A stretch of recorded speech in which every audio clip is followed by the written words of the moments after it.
Dear students, welcome to the tutorial number 3. Starting from this tutorial, all slides will be accompanied with the video, with the guidance from me. My name is Pavlo Glushko, and I will be your tutor for this course. In this tutorial, you need to download files from Moodle.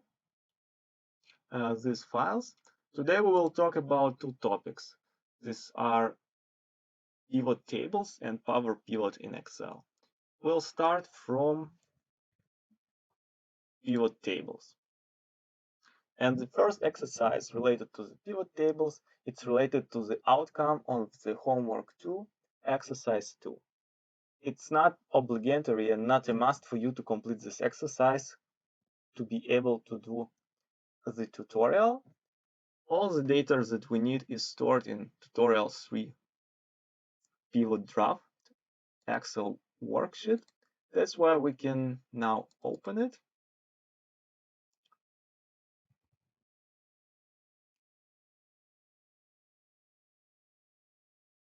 And the data that we will work with is stored in summary worksheet. So we are asked basically to make analysis of this summary data. We want to calculate the total standard price, total discount, and discount level in percents. And for that, we will use PivotTable, as you might guess. In the slides, this procedure is described step by step, but I will show you how exactly it can be done in Excel. So first step is to create an initial pivot table. This pivot table will look something like this. To create a pivot table in Excel, we need to select the data, which will be the source for the pivot table. As I said, in this exercise, we work with the data on the summary tab. So I will select all the data, all the cells, which include some data on this tab in this worksheet. When I selected it, in the Insert tab of the Excel menu, I choose Insert Pivot Table. In this dialog box, I don't need to change so much. So select a table or range. I already selected the range, and I want to put the pivot table on the new worksheet. Press OK. New worksheet. Let's rename it to, let's say, exercise 1. And we see now that new pivot table was created. It's empty itself, but we see the list of all the different fields that are available for us. And every field, it corresponds to the column in the data that we use as a source for the pivot table. In the task, we are asked to make pivot table look like this. So rows are basically the names of the cities. Let's have a look in which column names of the cities are stored. They're stored in the sales unit column. Therefore, they are related to the sales unit field. I will add now this field sales unit as rows to the pivot table. For that, in the list of the fields, I drag this field sales unit into the rows window. And we want to add the values itself now, or the columns, to the pivot table. In the example, it's the sum of standard price and sum of discount. Let's do it. I add standard price to values, and we add also discount to values. So what we see here is the standard price and discount aggregated. So as an aggregation, we use here sum for every city. If instead of sum we would like to calculate something else, we can easily do it. For example, if I would like to find the maximum standard price for every city, for every sales unit, I can go to the values and press this arrow which looks down, and in the context menu choose value field settings, and here on the tab summarize value by, I can choose how I summarize this field. I want to summarize it by sum, but maybe by find the maximum value, so I choose max, and then if I press OK,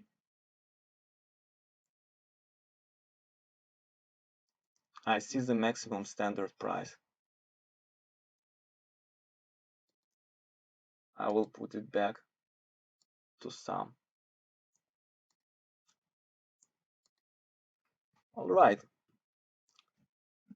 So we prepared the data. Next step is to add the calculated field that calculates the discount level basically. So our task now is that for every town we want to calculate the relation between discount and standard price. So we want to divide discount by the standard price. We can achieve it by adding the calculated field to the pivot table. For that, I choose any cell in the pivot table, and then in the tab pivot table analyze, in the group calculations, I choose fields, items, sets, and click calculated field. Dialog box opens.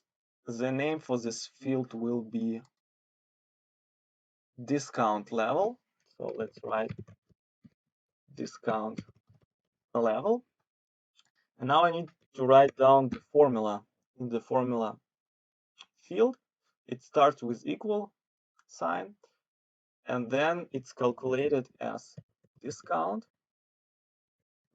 I can write it as the fields by myself, or I can choose them from the fields list. I will choose them from the fields list. So it will be discount. I double click on discount, divided. I enter the slash, divided by the standard price. So I double click on standard price. So I'm added everything, inserted everything for this calculation field. I can press OK. This calculation field, it was added to the pivot table and also added to the list of fields. You see here at the end, discount level is now present in my fields. And since it's a calculation field, it's not present in summary, in the source. Now I see it's represented as decimals. I would like to show it as a percentage. For that, I choose this arrow in values for discount level, go to value field settings, and here press the button number format. You can choose any kind of format I want. I want percentage, and I don't need any decimals after comma. Press N and press OK. OK. Now I have percentage. And if you look closer, it says sum of discount level. It's a little bit misleading because it's basically average of discount level. The way this formula works, it's that it calculates the sum for standard price, the sum for discount, and then it applies the calculations that we wrote. So in reality, it's the average discount level. Now, if we come back to the slides, we see here the comment about that this functionality of calculated field, it can be achieved by several ways. Now we applied the third best option, as it's mentioned, but there are two other options. They're not suggested, but let's see what they mean so that we can compare why our option that we applied is the best. I will go from bottom to top. So the second option is use a formula outside your pivot table to create the calculated field. Use the formula outside the pivot table. It means that I will just write here, for example, in the cell F4, formula to make the same calculations that I do in the calculated field which was defined for the pivot table. So I equals, and then discount, which is here. Let's don't do it like this. Let's put, so to make it easier, write down it manually. It is C4 divided by B4, right? Discount divided by standard price. Press enter.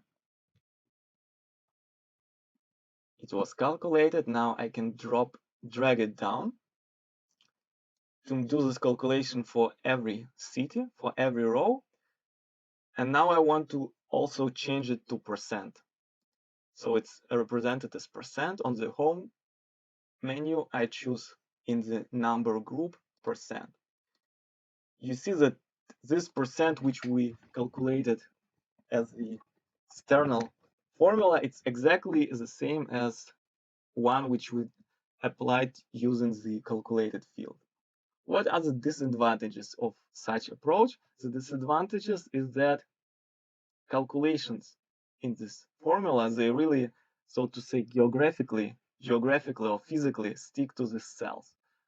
So if I do some changes to my pivot table, for example, I want discount column go before the standard price column. So I move discount column in the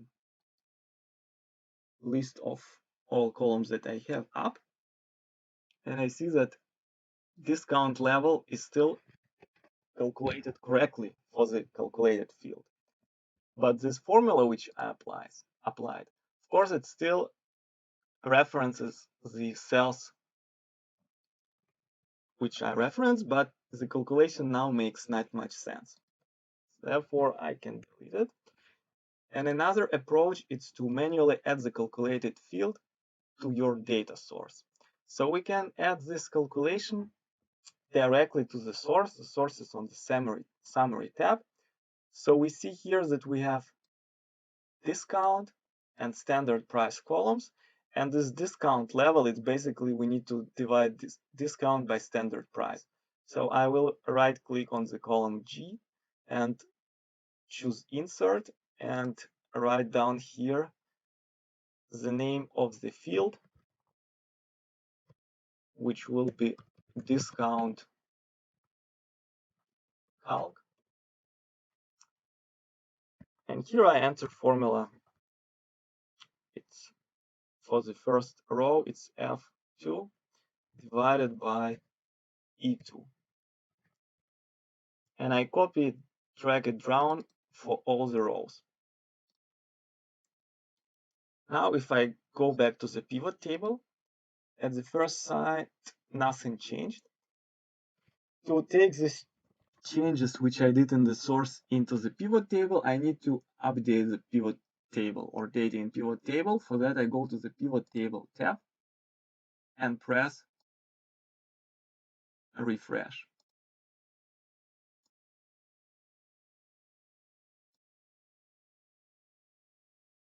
Now in the list of fields, in addition to the calculated field that we did before, we see the discount level calculated.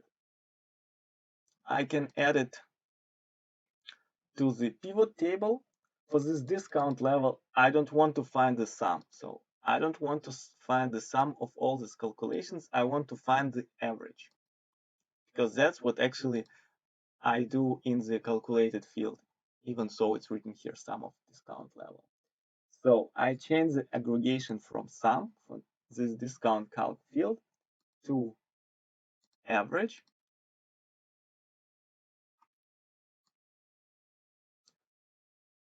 Yes, and I will also represent it as percentage as we did before. So number format, percentage, no, nothing after comma, and we get exactly the same result. Disadvantage of this method is that we need to directly change the source. Sometimes you cannot change the source if it's used by several people and you change something, it will be broken, or you don't have access even to the source. You are not allowed to change it. And the second disadvantage is that, as you can imagine, there might be many different calculations which you might experiment with in your data analysis. And to add for every calculation field to the source, it might be quite tricky, and it also might make then the source very huge and difficult to control the quality, to control if everything is correct in this source. Therefore, in the slide, it's mentioned that for calculation field, the best and most natural way is to use calculated field directly into the pivot table. Yes, the next task was to calculate this discount calc. We did it before.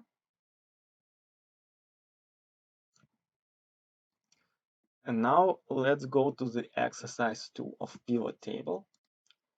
According to this exercise, the sales department, they grouped all sales units into two markets, domestic and global. It was done probably for the United States market. That's why in domestic we have Atlanta, Miami, Philadelphia, and Tulsa, and in global market all others. So we are asked now to represent these changes in our report. In pivot table, we need to group in the same way the cities. If I go to the source, to the summary, I can see that in the source there is nothing called market, and there is no such field which I could use for this as a value for market field. Because of that, we can apply so-called grouping in the pivot table. To apply this grouping, I choose all the cities which I want to group in the same market. For example, domestic. To choose them, I press Ctrl and press on them with the left button. So it will be Atlanta, Miami, Philadelphia, and Tulsa. After I chose them, I press right button and choose group, obviously. And you see that now these four cities, they were grouped in group 1. It's group 1, it's automatic name. I want to have it to be called domestic. So I press in this group 1 cell and just write there domestic. And we see that all other cities, they were grouped in a weird way, but we want to group them in the group which is called global, right? For that, I do the same. I just choose them all. I don't need to press Ctrl for that. I choose Berlin, then press Shift and choose Warsaw. Right click, group, and then automatically it created group 2, but I will rename it to global. After we created this grouping and two groups, if I go to the field list, I see that new field was created. This field is called sales unit 2. It's called like that automatically. It's called sales unit 2 because this grouping is based on the sales unit, and then Excel names it automatically sales unit 2. We can rename this field, and for that we go to the rows. Again, choose this arrow icon, field settings for the sales unit field, and write here custom name, which we will call market as it's written in the exercise. And press OK. So now this field here, it has nice name market. All right, the next exercise is related to PivotCharts. In this exercise, we are asked to visualize the number of reported issues and discount levels per each issue class. In other words, we want to build the pivot table like this, using the same data as we have, and create a pivot chart for the data. Let's first prepare the pivot table. I will come back to the pivot tables that we did before and unselect all the information that we had in it. so that we do it from scratch. And we see that in the rows we have issue class. Let's see in which field this issue class is stored. It's issue class field. No, I guess it would be more correct that it's basically issue label. Yes, it's issue label. And in the columns, we want to have discount label, level. I will again format it as percentage.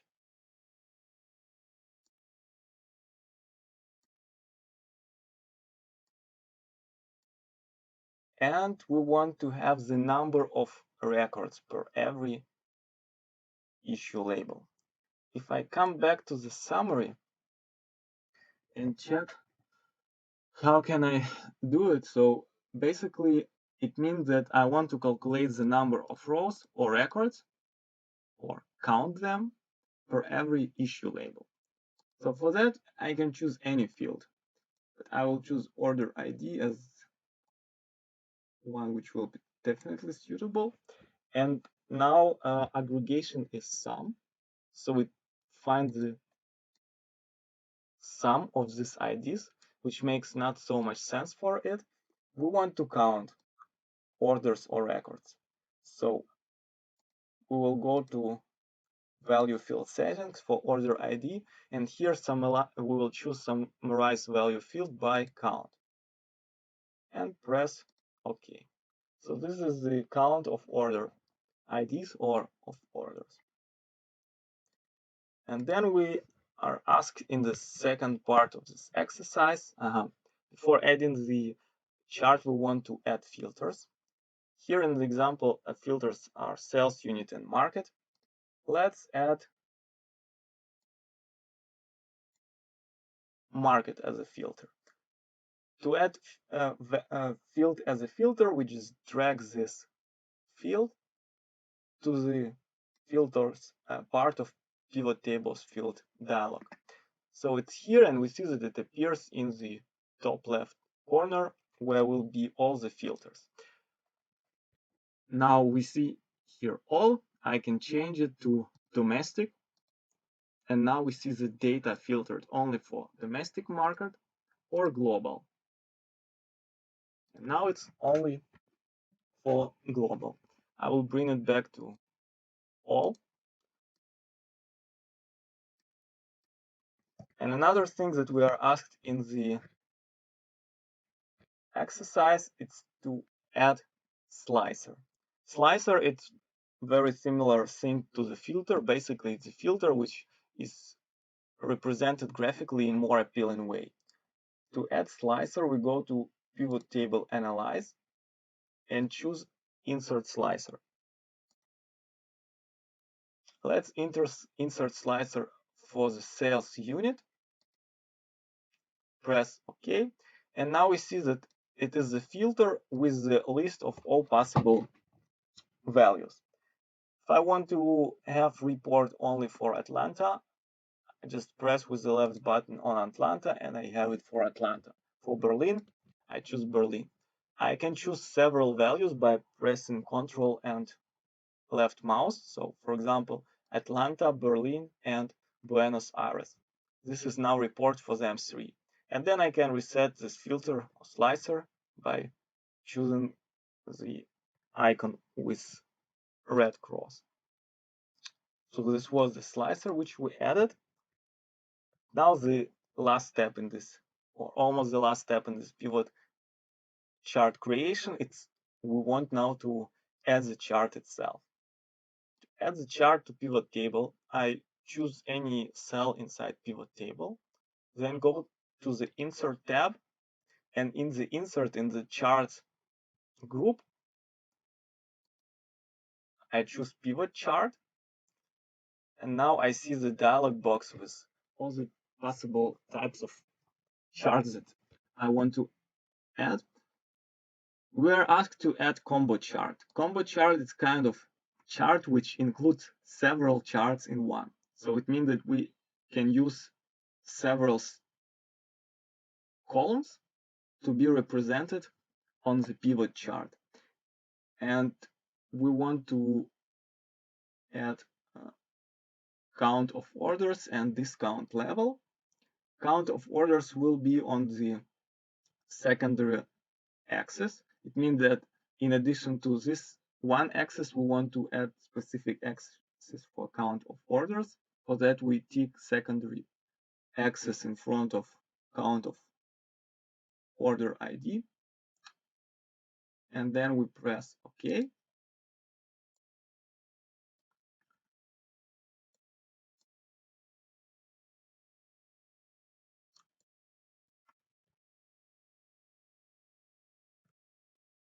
Here in the solution, it's done other way. So